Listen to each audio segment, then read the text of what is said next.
خوشی تب ملتی ہے جب آپ اپنا موازنہ دوسروں سے کرنا بند کر دیتے ہیں۔ جو لوگ بہت زیادہ بولتے ہیں ان کے الفاظ کی قدر اتنی ہی کم ہوتی ہے۔ نیلے رنگ کے کمرے میں آپ خود کو پرسکون اور پرامن محسوس کرتے ہیں۔ اگر بے عزتی کرنے والے کے سامنے مسکرا دیں تو آپ کی مسکراہٹ اسے کانٹوں کی طرح چبھتی ہے۔ کوشش کریں کہ کوئی آپ کی شکایت اللہ سے نہ کرے۔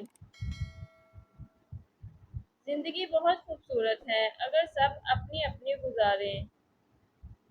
محبت یا عزت کسی کو اتنی مت دو کہ وہ تمہاری قدر کرنا بھول جائے۔ آج کل رشتوں کی نہیں مطلب کی قدر ہوتی ہے۔ سچے رشتے کچھ نہیں مانگتے سوائے وقت اور عزت کے۔ ہر بات کو سنتے ہی یقین مت کر لیا کرو کیونکہ جھوٹ سچ سے زیادہ جلدی پھیلتا ہے۔ کوئی نہیں دیکھتا کہ آپ کس کے لیے کتنا کرتے ہیں، وہ تو صرف وہی دیکھتے ہیں جو آپ نہیں کرتے۔ میری غفلتوں کی بھی حد نہیں، تیری رحمتوں کی بھی حد نہیں، نہ میری خطا کا شمار ہے نہ تیری عطا کا شمار ہے۔ کسی سے رشتہ توڑنا ایک انتہائی تکلیف دہ عمل ہے، لیکن جہاں پر آپ کی عزت، ضرورت اور قدر نہ ہو وہاں سے دور جانے میں ہی خیر و عافیت ہوتی ہے۔ ایک غلط شخص سے ملا دھوکہ 10 صحیح انسانوں پر اعتماد کرنے کی راہ میں رکاوٹ بن جاتا ہے۔ صاف انکار کر دیا کریں مگر کسی کے دل میں جذبات پیدا کر کے اسے جھوٹی امید اور دھوکے میں مت رکھا کریں۔ جو دل کے صاف ہوتے ہیں لوگ غلط بھی انہیں ہی سب سے زیادہ سمجھتے ہیں۔ ہم اتنے بھی نہیں بدلے کہ بھول جائیں اپنوں کو۔ جب کوئی منتظر نہ ہو تو رابطہ اچھا نہیں لگتا۔ انسان جب اندر سے ٹوٹ جائے تو کسی بھی ماحول سے خوش نہیں ہوتا، چاہے آس پاس بہت محبت اور احساس کرنے والے لوگ ہی کیوں نہ ہوں۔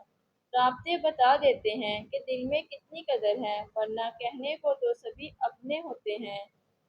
رسول اللہ صلی اللہ علیہ وآلہ وسلم سے پوچھا گیا، سب سے افضل انسان کون ہے؟ آپ نے فرمایا، ہر وہ شخص جو دل کا صاف اور زبان کا سچا ہو۔ کسی کا سکون چھین لینے کا کفارہ عبادت کر کے ادا نہیں کیا جا سکتا۔ خاموشی ہتھیار ہے ان بہادر لوگوں کا جو لفظوں سے کسی کے دل پر وار نہیں کرتے۔ نماز فرض ہے لیکن کس کا دل توڑ کر سجدے قبول نہیں ہوتے۔ رشتے ہر بر قصور سے نہیں بلکہ انسان کے ذہن کے فتور سے خراب ہوتے ہیں۔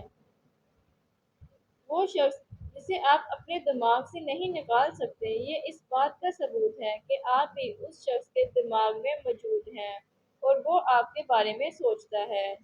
پریشان نہ ہوا کرو، ہمیشہ خوش رہنے کی کوشش کرو، کیونکہ پریشانی سے تکلیفیں دور نہیں ہوتی بلکہ انسان کا آج کا سکون بھی چلا جاتا ہے۔